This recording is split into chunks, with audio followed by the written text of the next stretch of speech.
तुम्हाला कुसुमाग्रज आणि विवा शिरवाडकर यांचे साम्य माहितीये का?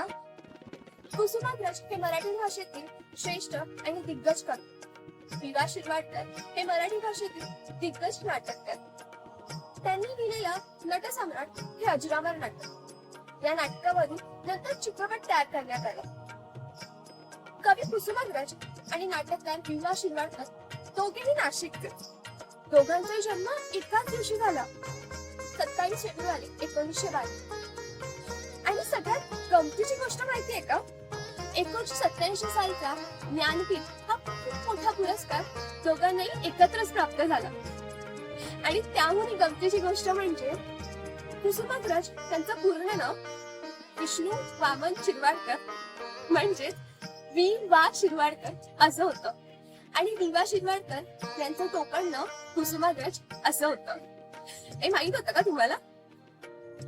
आजच्या पिढीला कदाचित माहित नसते ना. आणि मराठी साहित्यातील मजेशीर फॅक्टसाठी आमच्याशी जोडलेला थँक्यू.